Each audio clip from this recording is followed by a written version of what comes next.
Good day, everyone. We are Group 2, and we are about to present the different cultural footprints of mathematics in our country. Even in pre colonial times, evidence of mathematics have been found from all over our culture, may it be through artworks, woven clothes, musical instruments, measuring instruments, and dance. It was deeply ingrained in our culture.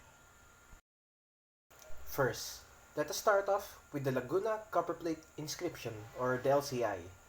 From its discovery up until now, it is one of the earliest document or artifact relating to the early Philippine society, in which, as a precise date, also reveals the use of mathematics in ancient history of our country.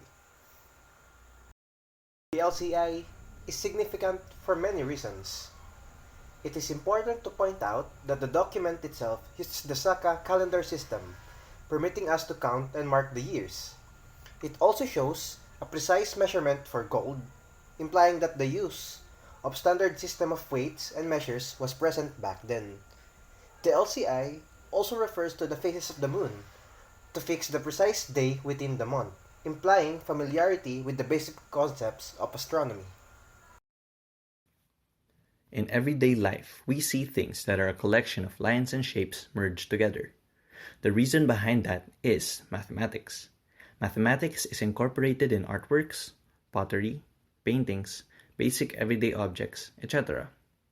Geometry is a branch of mathematics that studies the sizes, shapes, position angles, and dimension of things. Despite not learning about mathematics and its terminologies, our ancestors managed to create objects with their own interpretation of mathematics. The creation of pottery, wood carvings, jewelry, weapons, and items used for superstitious beliefs are examples of how geometry was used in Filipino artworks. For pottery, molding the shapes of pots and vases uses geometry to allow these pots to stand upright and be used to store things. Wood carvings. An example would be the wood carving of the Naga, which has the form of an elaborate mythical serpent or dragon with a vigorous S curve. This carving portrays position of angles, curves of graphs, and dimension of things. For jewelry, examples such as the Ling Ling O, created by the Ifugao in the Cordillera Mountains of the Philippines. The basis of these jewelries represent polygons with references to the plane shapes and ultimately formed into solid shapes such as spheres, cubes, triangular prisms, etc. Lastly, for weapons, the Moro ethnic group known as the Tuasugs are an ethnic group who are part of the wider political identity of the Muslims of Mindanao. They use swords called kris in battle and to honor members of the Tuasugs. Swords incorporate angles of geometry.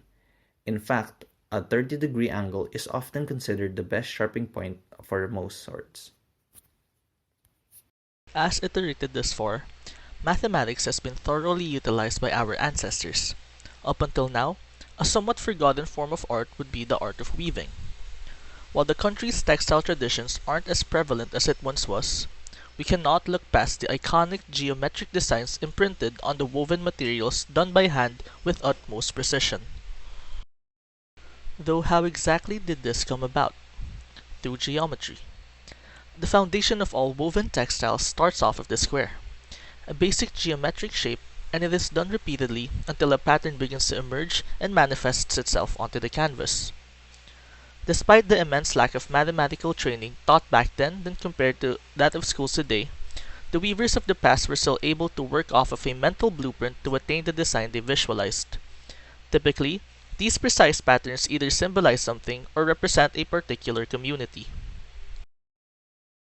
Examples of patterns that represents a known community are, first, the textiles of the Kalinga that uses both horizontal woven bands and zigzag patterns. Next, the malangs of the people from Maranao that employs not only linear but also biomorphic geometry. And lastly, the intricately woven symmetrical grid seen on the Lukis Kayapo or the lotus flower from the Tausug of the Sulu. Music has long been associated with mathematics, dating back to the time of Pythagoras. From the small vibrations produced by objects, people were able to observe that certain pitches tend to be pleasing to the ears. The Pythagoreans scrutinized these pitches and found that certain combinations had correspondence to simple ratios of frequencies, such as 2:1 and 3:2. From then on, tuning and the acoustics of musical instruments became a thing of fascination for people who continuously find new forms of media to produce unique sounds in tune with the pitches. Filipinos are no exception from the world of music with their various indigenous musical instruments, some of which are even tied to their culture and religious practices. Here are some indigenous musical instruments of the Philippines. From Cordillera, we have gangsa, a single handheld smooth-surfaced gong with a narrow rim. We also have tongatong, a percussive instrument made of bamboo that is played by hitting it against the earth. It has also been traditionally used by the Kalinga people to communicate with spirits, most especially during healing rituals. From Mindoro, we have the git-git, a stringed instrument described as an indigenous violin or a lute with 3 strings made from human hair. Tulali is another instrument from Mindoro, which is a reed flute with a single aperture and 6 holes for finger placement. From Mindanao, we have the kudyapi, which is a 2-string fretted boat lute whose length reaches about 4 to 6 feet long with 9 frets made of hardened beeswax. And also the karaga, which is a guitar made up of bamboo where the strings are slit from the bamboo itself. These are just some of the musical instruments indigenous to the Philippines. As we can deduce, the sounds of the indigenous musical instruments of the Philippines can be characterized mainly as bamboo and metal, due to these materials being the prominent types of media used for wind and percussion instruments and gongs respectively.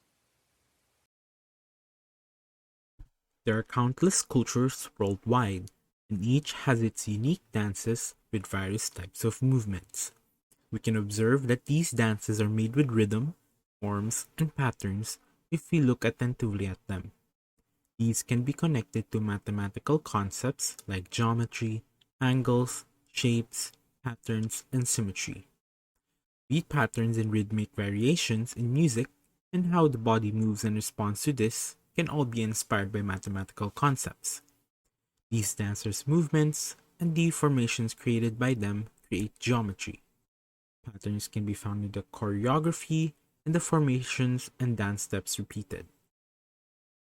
It is not surprising that from the earliest records of history in the Philippines, it is said that the Filipinos would dance, dancing to appease the gods and spirits, celebrating food and harvest, and especially mimicking the life forms around them.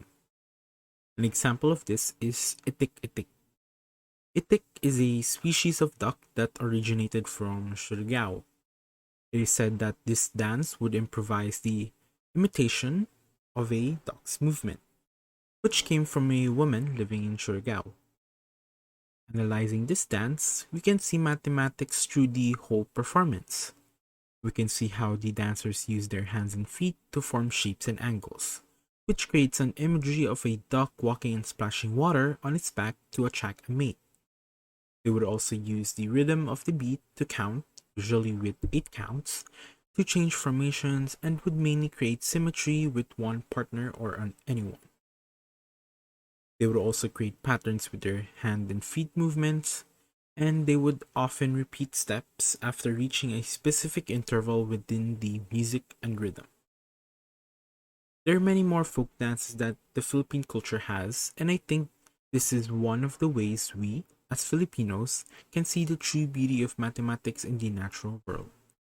The Philippine culture has mimicked nature's life forms, interpreted this as a dance, and is seen as a form of beauty that future generations will appreciate. Mathematics is everywhere, even in our dances, if we look deeper and take time to appreciate where they truly came from.